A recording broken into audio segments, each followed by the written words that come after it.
Birthday ni Kalel ngayon at naisipan ko magluto ng konti. Kapag-celebrate man lang ba? Hindi kasi yun ang nasa plano namin. Mamamasyal na lang sana kami kasi after a few days, birthday din ni Ate Margo. Kaso may pasok naman ako at may pasok din sila kaya ito na lang yung naisip ko, i-celebrate na lang dito sa bahay. Niluto ko na nga yung pasta. O guys, kailangan al dente yun ha, para mas masarap kainin. After nun, dinrain ko na siya at ginisang bawang at sibuyas sa konting mantika at butter. Carbonara kasi ang natripan kong lutuin ngayon. Pero huwag kayo mag-expect na masarap ha, kasi hanggang medyo masarap lang yung kaya kong gawin.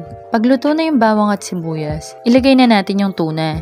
Gisa-gisahin lang din natin to. Dalawang klase ng brand ng tuna ang ginamit ko dito. Yun kasi ang available dito sa bahay. Pag nag-grocery kasi ako, bumibili na ako ng mga ganito. Tamad kasi talaga ako lumabas at bumili sa tindahan. Pag nagisa na natin yung tuna, ilagay na natin yung cream. Pinaghalong cream at evap nga pala yan. Masyado kasing mahal ang cream ngayon, kaya nagtipid-tipid muna ako. Haluin lang natin to guys from time to time para hindi masunog yung tuna sa ilalim. Pagkatapos nun, takpan natin para mabilis siyang kumulo. Pag ganito na yung cream, pwede na natin ilagay yung cheese para matunaw na siya agad. Kung sa huli kasi natin siya ilalagay, mahihirapan tayong matunaw. Ilagay natin pa konting-konti yung cheese para matansya natin yung lapot at yung alat. Pag nailagay na yung cheese, dapat continuous ang paghalo at nasa mahinang apoy lang. Para kasi masunog yung nasa ilalim na part. This time, pwede na natin siya timplahan ng asin at paminta. Hinuhuli ko talaga yun kasi nga, tinatansya ko yung alat na galing sa cheese. Minsan kasi sobrang alat ng luto ko dahil hindi ko tinatansya. Nauuna lagi yung paglalagay ko ng asin kaya napapaalat yung luto ko. Pag ganito ng kalapot, okay na yan.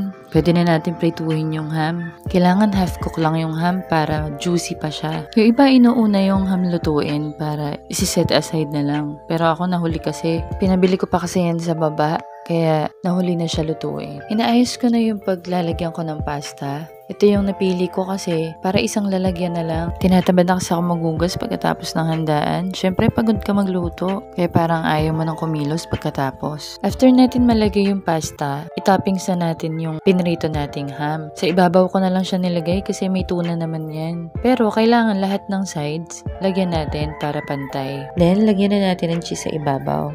At ayan, ready na ang ating carbonara.